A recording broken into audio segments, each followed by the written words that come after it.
Hey, Vic, couple for you. First on the injury front, will Jarrell Casey miss the rest of the season? Yes, he will. He has a And then, bicep tear. Go ahead. and then the other injury, Calitro from yesterday, will he be available Thursday night? No, he won't be. He's got a hamstring that he won't be able to play this Thursday. And also, and then lastly, on the quarterback front, have you decided who starts Thursday night? Not yet. We've been talking about it today, and we'll have a decision by tomorrow which way we're going to go. Next one, Ari Stapleton. Hey, Vic, to what do you attribute the offensive line struggles these last 2 weeks? Well, I don't think it's just the offensive line. You know, it's our pass protection, which involves all 11 guys out there on any given play.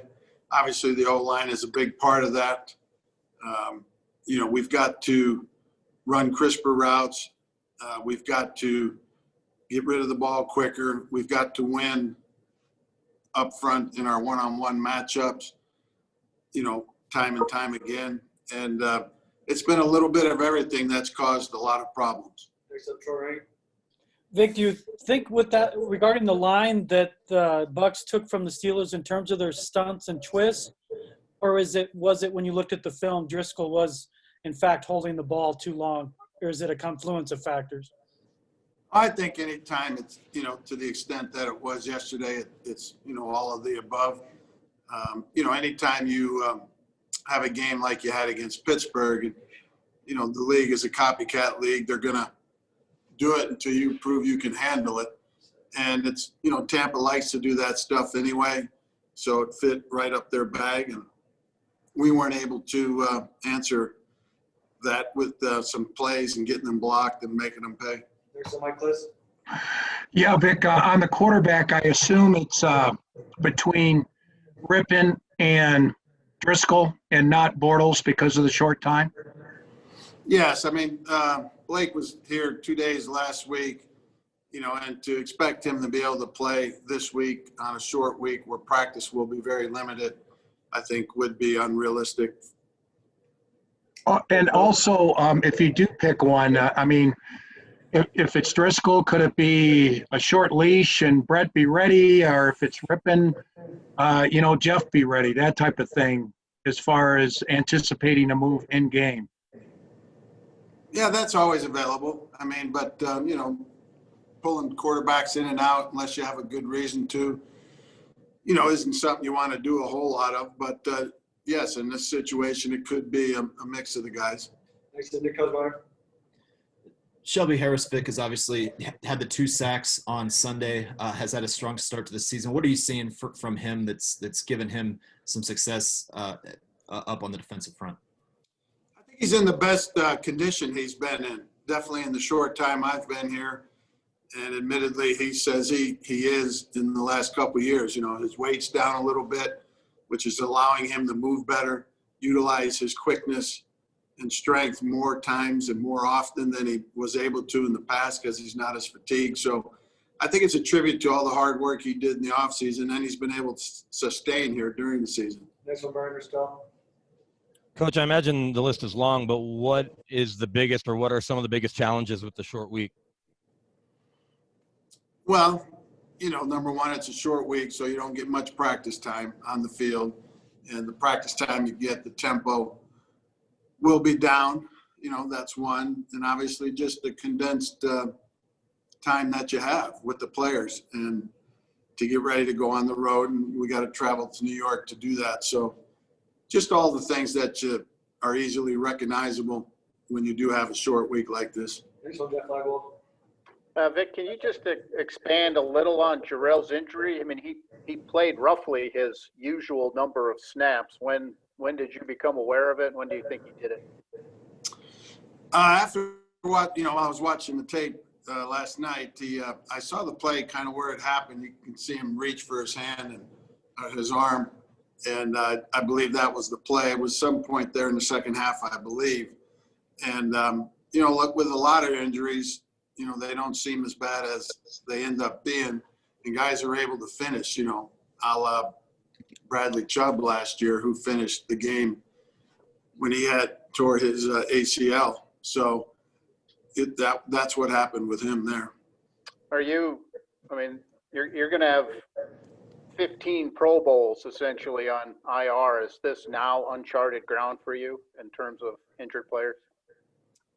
Oh, I don't know about that. It probably is in light of the amount that you're talking about so early in the season. Maybe in that regard it is, but injuries are part of the NFL. You know, we've just got to keep moving on. Next guy up will have to go in there and play good. The rest of the team will have to play good around everybody else. And we'll find the guys that are going to go out there. I'm confident that they'll play hard and give us every effort they have. Next one, Zach Stevens. Hey, Coach, is Philip Lindsay still trending in the right direction to be able to play Thursday? And if he is able to play, will he be limited at all? Yes, he is trending in the right direction. He might be able to play Thursday. We'll decide that as we go through the week. And if he does play, yeah, he would be on a play count. You know, he can't get it a bunch of times, but he can play in there sparingly if he's able to go. Next one, Michael Spencer. Vic, I know you said you guys are still talking about who will get the start on Thursday. What are going to be the factors that go into that decision? What are you looking for since everything's pretty much already on tape? Well, just to think about it through, you know, we don't want to make a hasty decision, you know, and ultimately come up with the guy that we think or the best combination that we think will give us the best chance to win the game. Next one, Kyle Newman. Hey, Vic, amid this tough start, how are you keeping your own morale up and just, the morale of the other coaches to make sure your players don't get down? My morale's always going to be up, you know. It's a tough time. We've got to fight through it. We got to keep pounding, and that's what we plan on doing. But it's not going to break me or it's not going to break the staff, and we're going to keep pounding away. Next one, Andrew Mason. What did you see on the film from Ojemudia and Basti when you look back at their performance? They've both had some plays that were good, and both had some plays that they could, play better for sure. But they played okay. Next one, Ryan O'Halloran. Hey, Vic, you gave Deshaun Williams a lot of run on the defensive line yesterday. How did you feel he performed, and how do you think he can do with a bigger role if asked? I think for, where he was at, no training camp, a guy that hadn't played a lot of football of late, he went in there and held his own and did pretty damn good. Obviously we need him to do more than he did. And hopefully now that he starts getting more reps, he'll be able to do that. Guys, time for a few more. Next one, Mike Liz. Yeah, Coach, just on the block punt, a guy came right up the gut. Where was the breakdown there? And also, with Cushenberry and Wilkinson struggling a little in pass protection, any consideration for Schlottman and Johnson? On the punt block, we should have done better with the guard next to the center to help him a little bit. And then our personal protector, needs to be the last line of defense there, and he could help also.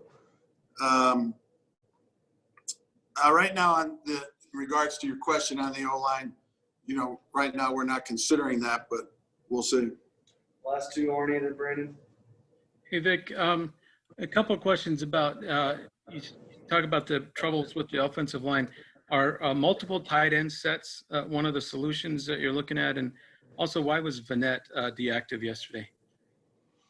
Vanette was deactivated yesterday strictly because of, our numbers at other positions and special teams contributions. Wasn't a move that I was happy to make. I explained it to Nick, and, he understood. And hopefully it's not something that we have to do a lot. What was your other question? If more multiple tight end sets to condense the formation, just kind of help out the offensive line, is a solution to some of these troubles up front. Yeah, that could be part of it for sure. Final one, Brandon. Coach, you said your mood's always high, but is there a message to not only your team but to fans? Because obviously when the Jarrell news broke, fans are just saying, "Oh, here's another one," and this season just kind of stuck in the mud. So what's kind of your message to them, all of Broncos country? To all the Bronco fans? Broncos country, yeah, Broncos fans. Yeah. Yes, we have sustained a lot of injuries. There's no denying that. But we're going to keep fighting. We're going to keep preparing. We're going to have guys that go out there that are going to give it their all and do their best to try and get us a win.